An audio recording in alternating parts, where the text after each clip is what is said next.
તો હેલો દોસ્તો, આપણે એસએસસી જીડી કે અલગ અલગ તમે જે તે તમે રાજ્યની પરીક્ષા આપો છો તેમાં કાસ્ટ સર્ટિફિકેટ છે તે માંગે છે. તો તે કાસ્ટ સર્ટિફિકેટ છે તમારે કઈ રીતે કઢાવવાનું રહેશે, તેની માટે શું ડોક્યુમેન્ટ છે અને ખાસ કરીને તે કઈ જગ્યાએ તમારે જવાનું છે, ઓનલાઈન ને ઓફલાઈન કઈ રીતે તમે કાઢી શકો છો. તો સંપૂર્ણ માહિતી આ વિડીયોમાં આપવામાં આવશે. તો વિડીયોને પસંદ આવે તો વિડીયો લાઇક કરજો, ચેનલને સબસ્ક્રાઈબ કરજો અને વિડીયોને તમારા મિત્રોને શેર કરજો. ચાલુ કરી મિત્રો વિડીયો. તો સૌથી પહેલાં મિત્રો તમારે જે ઓબીસી એસસી ને એસટીના લોકો છે તેને આ કાસ્ટ સર્ટિફિકેટ છે તે બનાવવાનું હોય છે.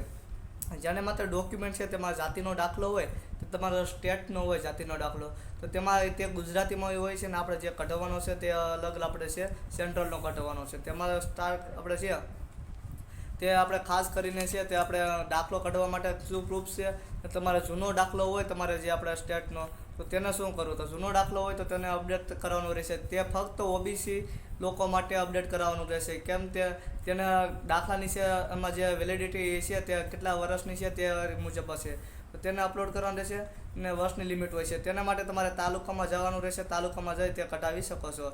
ને હવે વાત આવે છે તો તેની માટે તમારે પ્રૂફ શું છે, આપણે સેન્ટ્રલ કાસ્ટ સર્ટિફિકેટ છે તેની માટે છે તમારે આધાર કાર્ડ છે તે કૂપન લઈ જવાનું છે, ફોટો લઈ જવાનો છે અને જાતિનો દાખલો તે તમે સ્ટેટનો કઢવો છે તે તમારે લઈ જવાનું રહેશે.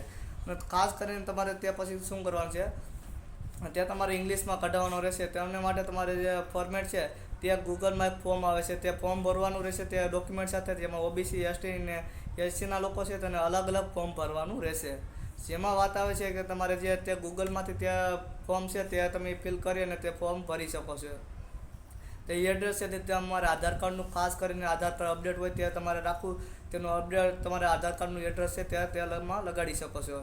તે તમારે કઈ જગ્યાએ જઈને તમારે તે ફોર્મ આપી શકો છો. જેમાં તમારે કલેક્ટર હોય છે તમારે તાલુકા જિલ્લામાં, તો કલેક્ટર પાસે જઈ શકો છો, તમે સીઓની પાસે જઈ શકો છો અને તમે એસડીઓની ઓફિસ જે જઈ અને તમે જે આ છે ડોક્યુમેન્ટ ને જે તમને ગૂગલ ઉપરથી ફોર્મ કાઢીને તમને કીધું છે તે ફોર્મ ભરી અને તમે તેની ઓફિસે જઈ અને તમારે કહેવાનું છે તમારે આ એક્ઝામિનેશન છે તેના હિસાબે મારે કાસ્ટ સર્ટિફિકેટ છે તે ઇંગ્લિશમાં કઢાવવાનું રહેશે. તમને જો તે સારું હશે તો તમને 2 દિવસની અંદર પણ આપી જશે અને તેને 7 દિવસ પણ લાગી શકે છે. હવે વાત આવે છે તો ઓનલાઈનમાં કઈ રીતે જવાનું છે, તો ઓનલાઈનમાં તમે સાયબર કાફેમાં જશો તો તમારે જાતિનો દાખલો છે તે સાયબર કાફેમાં જવાનું છે. સાયબર કાફેમાં જેટલા ડોક્યુમેન્ટ છે તે લઈને જવાનું છે. ત્યાં પર તેને કહેવાનું છે તે ઇંગ્લિશમાં કઢાવવાનું છે અને ત્યાં બધું જણાવવાનું છે, તમારે કઈ એક્ઝામિનેશન તમે આપો છો તે જણાવવાનું છે.